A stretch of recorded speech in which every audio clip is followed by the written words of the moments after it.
I never thought a Saturday morning at a cozy cafe could feel like the opening of a nightmare. Everything started so simply, just the ordinary ritual of me and Martin, my husband, grabbing breakfast like we always did. It was our tradition. He'd tease me about being half asleep until I had my first sip of coffee, and I'd roll my eyes but secretly love it. That morning felt no different, at least not until I met her. She was standing outside the cafe door while customers bustled in, her hoodie pulled low over her forehead. People passed her like she didn't exist, but her eyes, sharp, quick, too old for her young face, fixed on each person. When they landed on me, I slowed down. Something in that look made my chest tighten. "Do you have anything for food?" she asked. Not loud, not whining, just steady. I reached into my purse, $10. It was all the cash I had. For a second, I considered saving it since I'd need groceries later. But guilt bit at me. She was just a girl, probably not even 20, and I couldn't walk into that warm cafe with croissants and laughter buzzing around me while she stood hungry at the door. So I placed the bill in her hand. "Here." Her fingers closed around it, but instead of muttering a thank you and turning away, she leaned closer and pushed something into my palm. A folded, ragged scrap of paper. Her voice dropped to a whisper. "Don't drink it." Before I could even react, she disappeared, slipped into the crowd with eerie speed. I unfolded the scrap, confused and uneasy. Scrawled across it in jagged handwriting were 7 words that made my heartbeat thunder in my ears. "Your husband put something in your coffee. Don't drink it."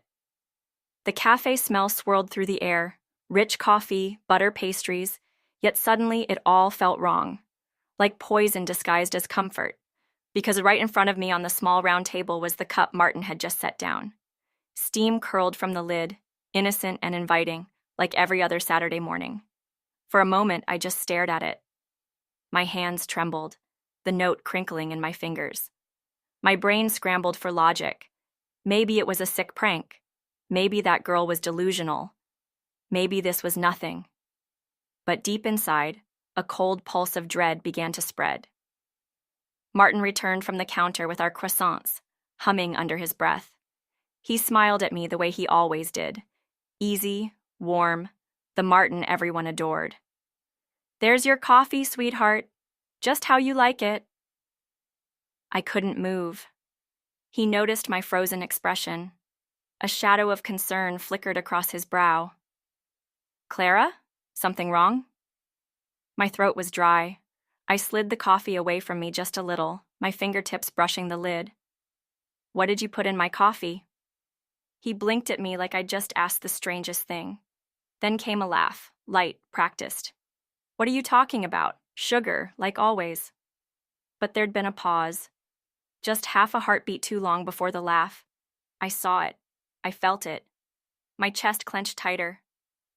"Martin," I said slowly, my voice shaking more than I wanted it to.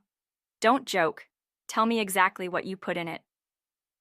His smile shifted, almost too quick, like he was resetting a mask he'd worn 1,000 times. Around us, plates clinked and spoons stirred, but it all blurred into background noise. Only the cup on the table seemed loud, screaming danger with every curl of steam. He tilted his head, watching me with strange amusement. "You're acting strange. It's just coffee." Something in the way he said it made my stomach lurch. My hands were slick with sweat as I clutched that note, the edges digging into my skin. Fear and disbelief fought inside me. This was my husband, the man who kissed me on the forehead every morning, who knew the exact way I liked my toast. And yet, for the first time, I wasn't sure I knew him at all. Martin leaned back in his chair with a smirk. "If you don't believe me," he said softly, "why don't you take a sip and find out?" My breath caught. His words slid under my skin like ice. I stared at the cup just inches away and realized that one small sip could change everything.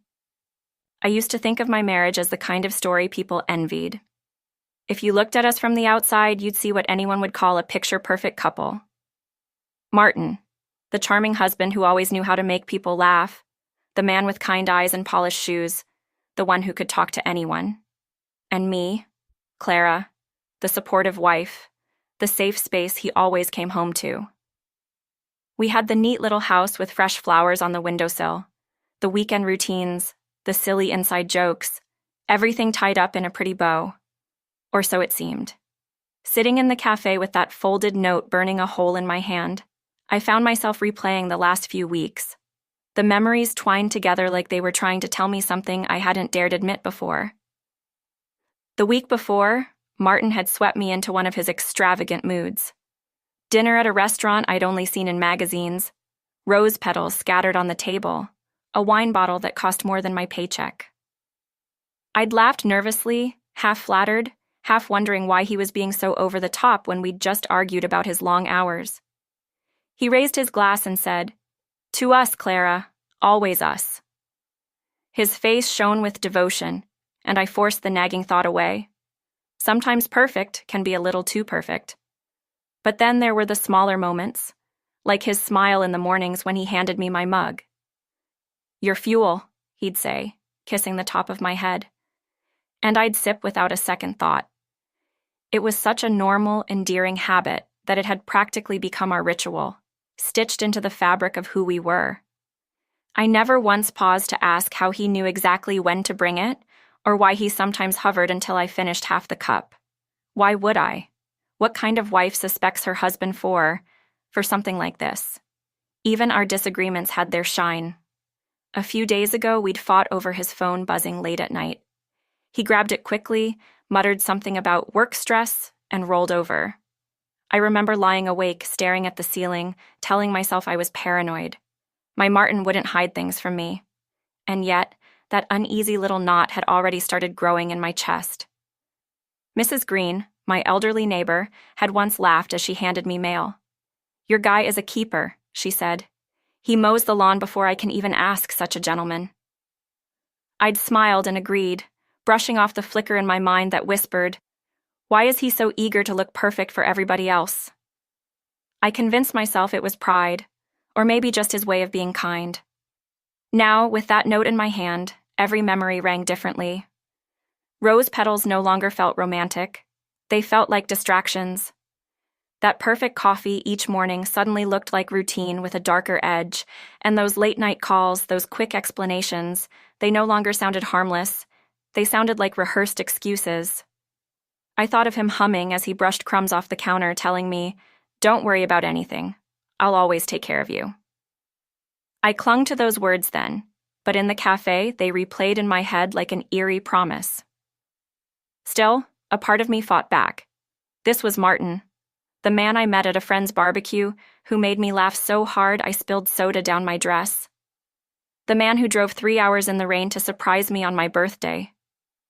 Could he really be the same person a ragged homeless girl warned me about?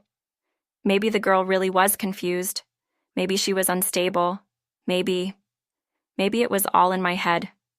That's what I told myself, shoving the horrible thought down as I sat stiff in that cafe chair. But my body betrayed me, my hands clammy, my pulse thumping. And deep down, I knew those little doubts hadn't begun today. They'd been creeping in, disguised as nothing, waiting for something like this to finally drag them into the open. As Martin nudged the coffee closer again with that easy smile of his, my mind replayed all the red flags I had ignored. The too perfect gestures, the way he grew defensive the moment I questioned his whereabouts, the polished exterior that dazzled everyone, even me, until that note forced me to notice the cracks. And now, for the first time in 3 years, the thought twisted inside me like a knife. Maybe the man across from me wasn't my protector. Maybe he was the threat. I used to laugh whenever my mom told me, "You'll really know someone when you see how they fight." Back then, I brushed it off as one of those overused sayings people threw around.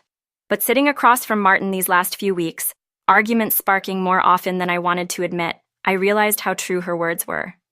Our disagreements never started loud. Martin had a way of keeping his voice calm, as if he were above getting angry. That calmness made me feel like the crazy one, like I was overreacting. It usually began with something small. Me asking why his phone buzzed at midnight when he swore he was asleep, or why he never let me run errands with him but instead insisted on doing them alone. "Clara," he'd say with that exasperated sigh rubbing his forehead, You have to stop being suspicious of everything I do. Don't you trust me? That question always sank into me like a stone. Because yes, of course I trusted him. Or at least I used to. But once a seed of doubt is planted, it grows in the quiet, feeding on every tiny inconsistency. Take 2 nights ago. I was washing dishes when Martin walked into the kitchen, smiling, holding out a fresh cup of coffee. It wasn't unusual. He loved making me coffee even before bed, something I'd always considered sweet. But after that note in the cafe, I froze. My hand hovered over the mug, and I actually hesitated before taking it. Just for a split second, but long enough for him to notice. His smile faltered. "What?" he asked. "Nothing," I replied too quickly. But he tilted his head, eyes narrowing as if he could read my mind. His voice softened, but there was an edge beneath it. "You think I'd... what? Do something to your coffee?" The words struck like a slap, because they were too close to the truth I was hiding. I tried laughing it off, saying, "Don't be ridiculous." Yet the tension hung there, suspended in the air. That night, we didn't curl into each other like we usually did. He rolled onto his side, sighing heavily, while I lay stiff as a board, staring at the ceiling. The silence felt louder than shouting. And the worst part? Somewhere deep inside, I wondered if he was replaying the same thought I was. She's starting to suspect me. The fights kept weaving themselves into our days, disguised as conversations. One afternoon, I asked if we could invite some friends over for dinner, my way of breaking the eerie bubble surrounding just the two of us. He brushed it off, saying he was too drained from work. I pushed. He snapped. "I don't need a crowd in my house right now, Clara. Why can't you just enjoy it being us?" His words echoed in the living room, sharp and cutting. He hardly ever raised his voice. But when he did, it sent a shiver through me. I wanted to scream back, to demand why he didn't want outsiders, why he guarded every corner of our life so fiercely. But my voice betrayed me. It crumbled into, I'm lonely, Martin." That silenced him. For a moment, his features softened, and he reached for my hand, almost like the man I married was still inside him, fighting to be seen. "You have me," he whispered. "Isn't that enough?" The words should have comforted me. Instead, they dug under my skin like a chain. And then there was Nina, that girl from the cafe, the one with the ragged hoodie and sharp eyes, kept flashing in my mind. I hadn't seen her again, but it was like her note had branded my thoughts. Even when I tried to dismiss her as delusional, I couldn't, because her words mirrored the growing unease inside me. It was almost like she had put into writing the fear I hadn't dared voice out loud. I couldn't shake it. Her warning, Martin's too polite smiles, the sudden shift when I seemed to question him, it all tangled together until I couldn't separate what was paranoia and what was reality anymore. One evening, after yet another silent dinner where the clink of forks was the loudest sound in the room, Martin leaned across the table and studied me with that unreadable gaze. "You've changed lately," he said softly. "So have you," I answered before I could stop myself. His lips curved into a smile, but his eyes stayed cold. "Careful, Clara. Marriage doesn't work if we start imagining shadows where there aren't any." My fork slipped in my hand, clattering against the plate. I forced myself to nod, to mumble something about being stressed, but inside I was screaming. Because if there truly weren't shadows, why did it feel like I was already living in one? I couldn't shake her face. That girl from the cafe, Nina, though I didn't know her name yet, haunted me like a ghost that refused to rest. Those sharp eyes of hers seemed carved into my memory, her whispered warning looping in my mind at the strangest times. "Don't drink it." By the middle of the week, the note was still folded in my coat pocket, the paper fraying a little at the edges from how many times I'd taken it out, stared at it, stuffed it back again. I wanted to believe she'd been mistaken, maybe even unstable. But then I'd catch myself eyeing Martin's every gesture, the mugs he set down on the table, the way he laughed whenever I hesitated to sip. It wasn't normal suspicion anymore. It was a gnawing, unshakable need for answers. That's how I found myself one evening wandering the side streets near the grocery store, clutching my bag a little tighter, scanning for her. It was ridiculous, maybe even dangerous. I knew that. But something inside me kept pushing. Find her. Ask her why. At first, I didn't see her. There were shadows stretching along the brick walls, the hum of fluorescent lights buzzing above the store's dumpsters, the faint rustle of wrappers carried on the cold wind. I was about to give up when I spotted movement. Someone crouched behind a stack of cardboard boxes, arms wrapped around their knees. It was her. The same worn hoodie, the same restless eyes that darted the moment she noticed me. She straightened quickly, defensive, like a stray animal ready to run, but I stepped closer, forcing my voice steady. Wait, please. I just want to talk. Her gaze narrowed. You read the note? The knot in my stomach tightened. I read it. My words faltered. Why did you give it to me? How could you possibly know what's in my coffee? She tilted her head, studying me like I was the one under a microscope. Then she exhaled sharply, shoving her hands deeper into her hoodie pocket. Because I've seen him. Your husband. The world felt like it tilted. My breath came shallow. You've seen Martin. Doing what? Nina's lips pressed into a thin line. She glanced toward the street as though afraid someone might appear. Finally, she muttered, Let's just say I don't forget faces easily. He isn't the kind of man people think he is. Her words lit panic in me. All at once, I became painfully aware of the truth wrapped around my memories of Martin, the charm, the gestures, the way people adored him without question. This girl, she wasn't dazzled. She wasn't fooled. Why are you telling me this? I whispered. For the first time, her mask cracked. Her eyes flickered with something almost vulnerable. Because you looked like me. Back then. Back then? I pressed, but she flinched and shook her head, retreating behind silence. I stepped closer, desperate. Please, Nina. If that's your name... She stiffened. Don't say my name out loud. Her tone chilled me, but it only deepened the mystery. Who was she running from? And how did Martin connect to all of this? Before I could push again, she grabbed my wrist, her grip surprisingly strong. Whatever you do, she said low and urgent, don't drink anything you didn't pour yourself. Not around him, not ever. The raw edge in her voice made my skin crawl. I wanted to demand explanations, to shake her until the full truth came out. But at that exact moment, a car engine revved nearby and headlights swept across the alley. Nina jumped back, releasing me as if burned. In seconds, she was gone, swallowed by the dark, leaving me trembling in her absence. I walked home in a daze, my mind racing. Her warning wasn't a riddle anymore.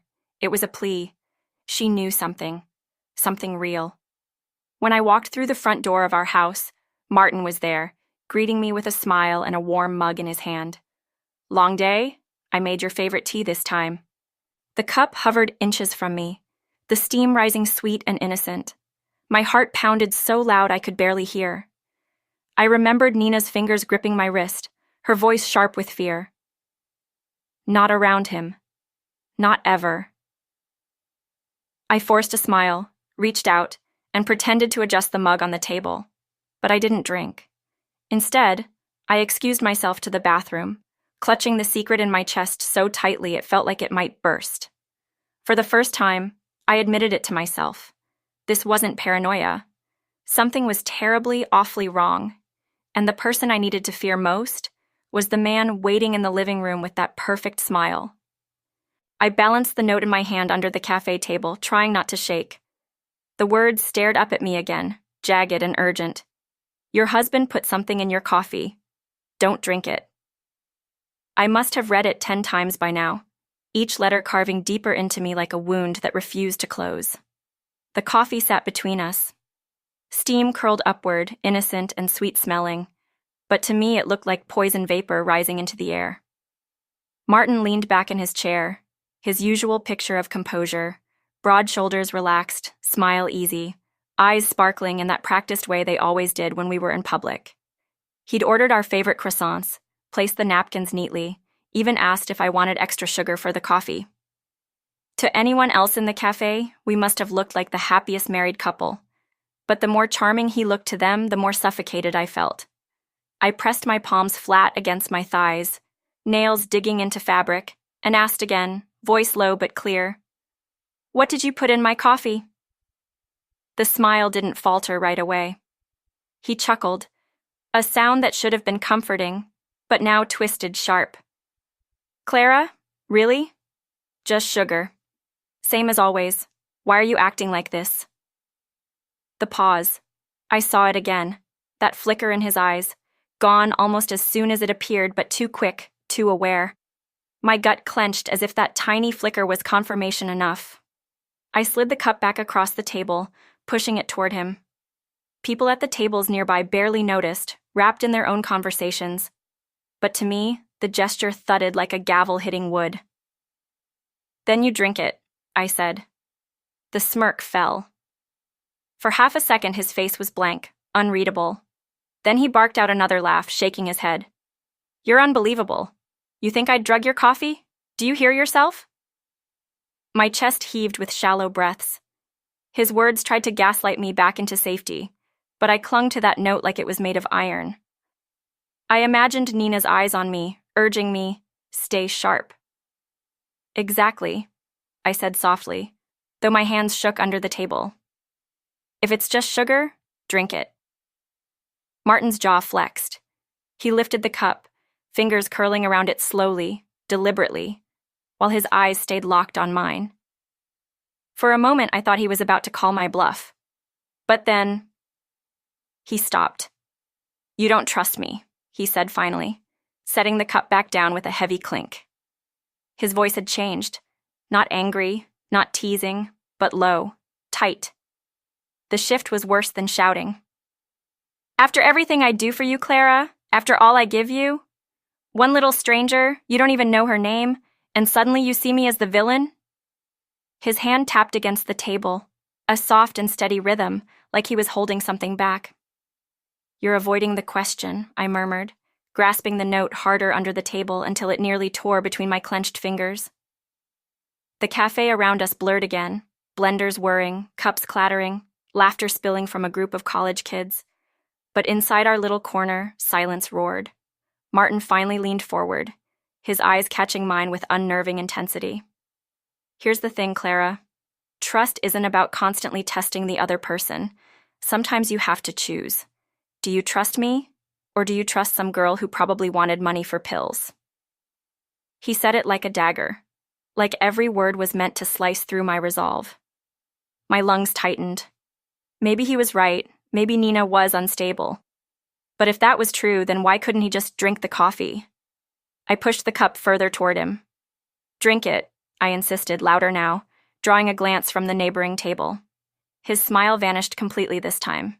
He sat back slowly, exhaling through his nose, and for a brief second, I saw something behind his mask. Anger. Raw, dark, and uncontrolled. He smoothed it quickly, plastering the charm back on, but it was too late. I'd caught it. Martin picked up the cup, swirled it casually, then set it down untouched. "You've lost your mind," he whispered through clenched teeth, but his grip on the handle lingered just a second too long before sliding away. My instincts screamed. I sat there, heart pounding, watching my own husband and wondering who he really was. This wasn't just paranoia now. This wasn't chance. Something was being hidden from me. And in that moment, as my untouched coffee sat cold between us, I knew. Whatever this was, whatever truth Nina carried with her, I needed to uncover it. Because Martin wasn't trying to prove my fears wrong. He was trying to get me to doubt myself until I stopped asking questions. And I wasn't about to stop. The silence between us after that cafe confrontation lingered like a storm cloud that refused to move. Martin carried on as if nothing had happened, bringing me tea in the evenings, smiling when neighbors waved, making his usual sarcastic jokes during dinner. But every gesture sat wrong in my chest now. It all rang hollow. I couldn't shake the image of his face. The flash of anger I'd seen when I pushed that coffee toward him. The tightness in his voice when he accused me of losing my mind. That was when I realized if I ever wanted the truth, I couldn't wait for him to hand it over. I had to find it myself. It started small. I began watching him, really watching him, at home. Every time he touched a kettle or a mug, I felt my stomach tense. I noticed how often he hovered near my cup until I drank from it. How he'd tilt his head, eyes flicking quickly to me like he was checking something. And when I pretended to sip, setting it down half-finished, he'd subtly frown, irritation flashing in his jaw before disappearing behind a smile. The first night I set my untouched cup by the sink, I came back later to find it gone. Not rinsed, not waiting in the dishwasher. Gone. That was the moment my heart finally broke. My perfect, careful husband was hiding things from me. Not just excuses, not just late-night phone calls. Something deeper. One morning, when he left his briefcase open on the counter, curiosity and dread tangled in me until I gave in. My hands shook as I shuffled through papers and receipts. Most were harmless, but one stopped me cold. A pharmacy slip. Not from any place I knew. And not for common medication. The list of substances printed along the bottom made my throat clench. They weren't prescriptions for him. They weren't things an ordinary doctor would casually order. I didn't even recognize half the names. But one I did. Zolpidem. A powerful sedative. I stuffed the slip back quickly, rising to my feet just as I heard the front door unlock. By the time Martin stepped inside, I was back at the sink with shaking hands, pretending to wash dishes. My chest thudded so hard I thought he might hear it. That afternoon, when he claimed he needed to work late, I seized the chance. I went for his laptop. He was oddly protective of it. Always logged out, always wiped clean as though he suspected my curiosity. But that evening, luck bent in my direction. He'd forgotten to close the browser, and what I saw wasn't work spreadsheets or funny emails. It was strings of messages, transactions, conversations with someone he referred to only as D. My eyes skimmed too fast to catch everything, but enough sank in. Discussions about chemical effects, dosage levels, phrases like, "She won't fight back if you keep it consistent." Clarity hit me like cold steel. My husband wasn't just charming and protective. He was deliberate, calculating. He had been planning something around me, shaping my life sip by sip. I closed the laptop gently, though inside I wanted to scream. My legs carried me to the couch, but my mind was racing too quickly, colliding with itself. And then, almost as though she'd been waiting for me, I saw her again. Nina. Outside, across the street, leaning against a lamppost, her face hidden by her hood, but those eyes locked on me through the glass. I froze. Did she follow me? Had she been watching me this whole time? The sensible part of me should have felt fear, but instead, oddly, my heart slowed. There was an unspoken understanding in her gaze. She knew. She hadn't disappeared like a figment of my imagination. She was still here, in some twisted way, protecting me. I slipped out the door and crossed quickly. "You were right," I whispered, clutching her arm. My fingers trembled. "I saw it. He's been hiding things, medications, messages. I don't even recognize half of it, but it's real, isn't it? He's doing this to me." Nina searched my face for a long moment, like she was deciding whether I could handle the truth. Then she nodded once, slowly. "I told you," she said simply. "He's not what you think." Her voice cracked slightly, softer now. "I know because I've seen men like him before." I wanted to push, to demand she explain everything at once, but her expression silenced me. Her eyes darted around, cautious, scanning shadows as if danger could spring at any moment. "I'll tell you more," she said under her breath. "But not here, not now. Be careful. Whatever you found, it's just the start." And then, true to her ghost-like pattern, she slipped away again, gone around the corner before I could beg her not to leave. That night, I lay in bed beside Martin, who slept peacefully, breathing evenly. His hand rested close to mine, as though nothing was wrong. But I stared at the ceiling, eyes wide, pulse hammering with the knowledge building inside me. He wasn't just hiding little lies. He was orchestrating something bigger, feeding me a story I had swallowed without question for 3 years. And soon I promised myself I wasn't going to be silent anymore. I don't think there's ever a single moment when a marriage collapses. It's not one fight or one unanswered question. It's every little piece cracking until finally you hear the whole thing shatter. For me, the shattering came the night I decided I couldn't pretend anymore. Not after the pharmacy slip, not after the laptop messages, and certainly not after Nina's eyes had locked with mine like she knew exactly what I was living through. Martin thought everything was still under his control. He hummed as he made dinner, poured me my glass of wine, and set my tea gently in front of me the way he always did. But this time, instead of sipping it while forcing my smile, I looked at him across the table and said, "We need to talk." Something in my voice must have been different, because he froze with his fork in midair. Slowly, he set it down.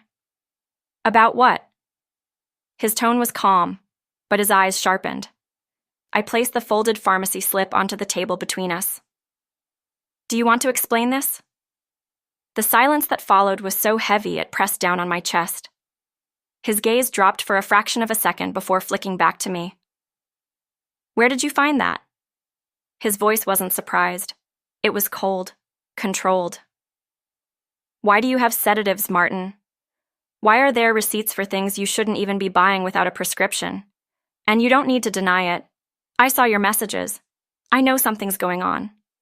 For a moment, the mask slipped entirely. His smile vanished, his jaw tightened, and his eyes, those perfect shining eyes that once made me feel so safe, turned flat, empty. "You went through my things," he said. Not anger exactly, almost amusement. My hands shook, my fingernails biting into my palms. "Why, Martin, why would you do this to me?" And then he laughed. Not the charming, warm laugh I'd heard at parties, the one that made everyone love him. This was darker, bitter. "Because, Clara, you're easier this way. Do you understand? You're manageable." Each word landed like a hammer blow. I don't want a wife who questions, who argues, who pulls away. I want peace, control. You should be grateful. You smiled more when you weren't thinking so hard all the time. Tears pricked my eyes, but I bit them back. You've been drugging me?" "I was guiding you," he corrected quickly, sharpness creeping into each syllable. "Life is messy when people don't know their place. I was making things easier for both of us." I couldn't breathe. Every moment of care flashed in my mind. The morning coffees, the warm teas, the nights when fatigue wrapped me too heavy, when I thought something was wrong with me. My body wasn't betraying me. He was. "You're sick," I whispered. My voice cracked, but it carried enough steel to make him stiffen. "And tomorrow, everyone else will know it too." His eyes narrowed. "What do you mean?" I forced myself to hold his stare, though my hands trembled. "I already sent everything, the receipts, the laptop screenshots, to someone who will use them if anything happens to me. You can't hide this anymore." For the first time, control slipped from his face. His expression wavered, something shifting beneath the calm surface. Anger. Panic. Then, too quickly, he leaned back in his chair, smirking again. "You think anyone will believe you? Look at me, Clara. Look at you. Who do you think people are going to trust?" But before I could answer, a hard knock rattled our front door. Martin's head snapped toward the sound, disbelief flashing in his features. The knock came again, louder this time, followed by a voice. "This is Detective Hale. Open the door." My heart surged into my throat as I rose from the chair. Martin shot up faster, reaching to grab my wrist, but I yanked free just as the knock turned into the crash of the door bursting open. 2 officers swept in, followed by Detective Hale with calm authority etched on his face. Martin spun toward me, fury erupting in his voice. "You did this!" But I didn't flinch this time. I stood straighter than I had in months, even as tears streaked down my cheeks. "No, Martin. You did this. I just stopped drinking your coffee." The detective moved forward, reciting words I barely heard over the ringing in my ears, the rustle of handcuffs, Martin's curses echoing down the hallway as they dragged him away. And then there was quiet. I collapsed into the chair, shivering, my body not yet believing it was truly over. But when I looked toward the street through the front window, I saw her, Nina, standing in the shadows, hood up, watching. Her expression wasn't triumphant, just steady, almost protective. Our eyes met and I mouthed, "Thank you." She gave a small nod before disappearing once more into the night. The house was silent again, but it was a different kind of silence, not the suffocating one filled with secrets. This one felt like air after a storm, heavy, but clean. The life I thought I had was gone, but the life I almost lost, that was still mine to claim. And for the first time in years, I looked at the untouched cup on the table and smiled, not because of what was inside, but because I knew I would never drink from it again.